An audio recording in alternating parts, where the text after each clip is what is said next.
I want to address the Costa Concordia incident, which involved a cruise ship sinking off the Italian coast after it hit a rock and began listing severely.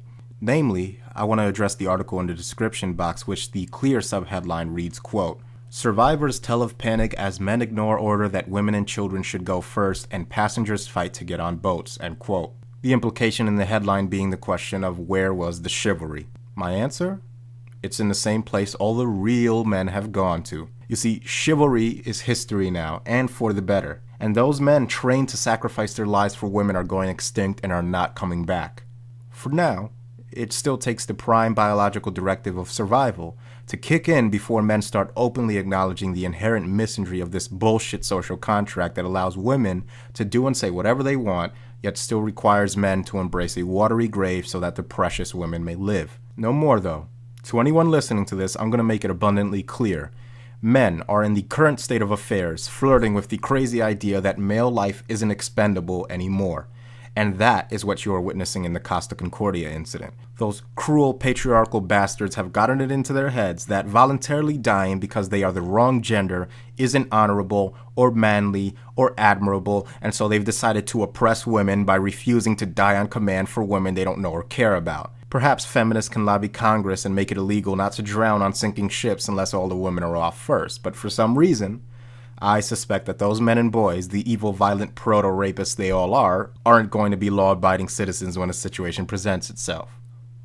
Sarcasm aside, my point is to tell as many people as possible that male sovereignty is coming, starting with the refusal from men to degrade themselves into thinking that female life is more valuable than male life. You know, when you're watching the news and some reporter talks about how some convenient idiot has made the so-called ultimate sacrifice for his country, you notice how that convenient idiot is always a he and never a she?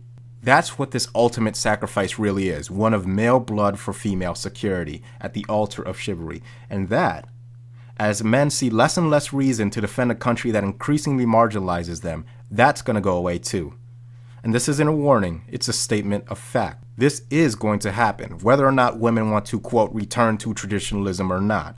It's going to happen whether women want to show us that they want to be submissive again or not. It's going to happen whether women want to stay at home and raise the kids again or not. Whether or not women want to go back to playing house amounts to nothing but a repugnant, disingenuous, fake peace offering designed to trap men into being the same servile, domesticated fodder they've always been.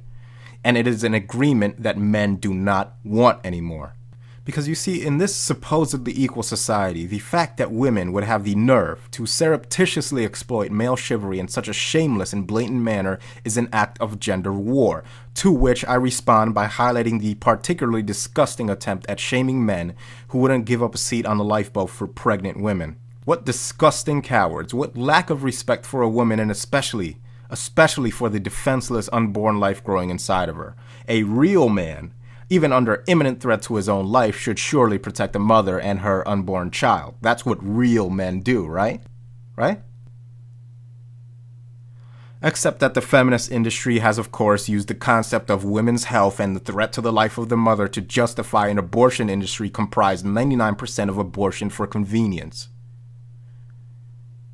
The future is one in which men will choose, on their very own, who they would die for, if in fact they choose to die for anybody at all. Women can either embrace a future devoid of male disposability or reject it and fight it, but either way, trust me, either way, it will arrive.